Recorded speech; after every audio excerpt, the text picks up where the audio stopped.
It was a sea lizard, 6 feet long.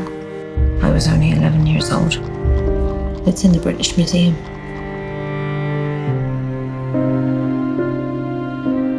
Ammonite is loosely based on the life of Mary Anning, who was a very famous fossiler in the 19th century. The plot of the film follows Mary later in her life when fossils have become unpopular, and she gets a visit from an upper-class couple from London. I've often heard your reputation discussed in the Geographical Society. Is there something you wanted, sir? He asks Mary if she will essentially take Charlotte under her wing and teach her as much as she knows about fossil hunting, in the hopes, I think, of lifting Charlotte out of this sort of malaise that she's been in. She's grieving, actually, for a lost child. What makes Charlotte quite unique is she's a very giving person and somebody who's been very sort of hurt and broken, but still has such a sort of great capacity for love.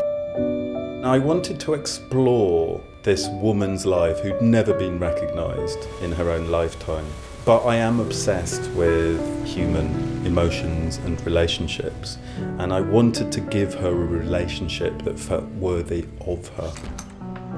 Playing a character who has a relationship with a woman and feels great love for a woman, it was very new for me because I did see the role of a woman through completely different eyes to any of the roles I've played before, set during that particular time period. It was just different. What is it? Cheap tourist fodder. Beautiful. As a director, I like to work in a specific way. It's very character-based and very character-driven. So with Kate and Saoirse, we started work maybe 3 months before the shoot, and we built both of their characters from scratch, from the moment they were born until the moment we first see them in the film. Frances really encouraged me to sort of come up with a backstory for the character, and so it gave me an opportunity to sort of create this life for her myself. So it meant that it was something that became quite personal and something that I was actually quite involved in. Mary, my Mary, can't believe you're here. Mary was quite a composed, still woman and emotionally quite held. And for me, that was difficult because I'm quite loud and animated and I move a lot. And Francis, you know, he really physically changed me in terms of how I held myself and my energy levels and keeping me still. The setting and the era will be eternally fascinating to me.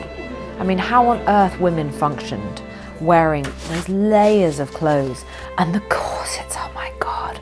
We actually decided that Mary would not wear a corset because I think the costume designer Michael and I ultimately just didn't believe that she would be able to be as physical as she had to be in her work and wear a corset. We have two costumes that sort of illustrate differences between our two characters, Mary and Charlotte.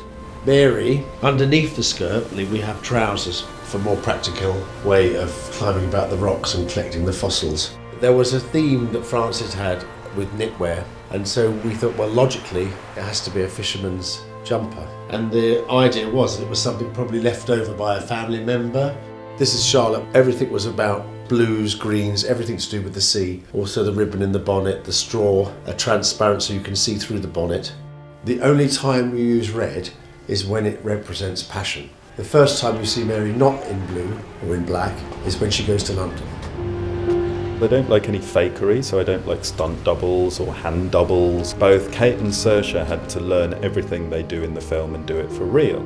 For Kate, that meant going down to Lyme Regis and fossiling on beaches for weeks, working with a fossil expert.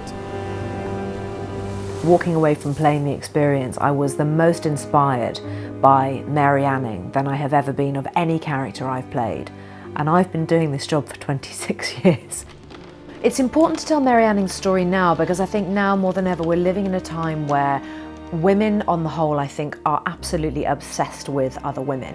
And more importantly than how we look or how we feel when we walk down the street. It's about what women have to say.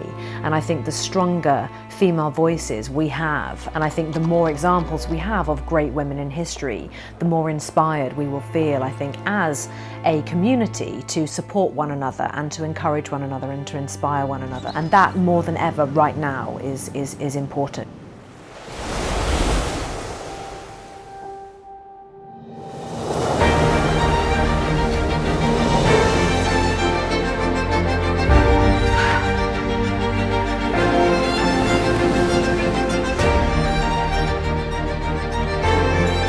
I don't want to go back to the life I had before you. What about my life?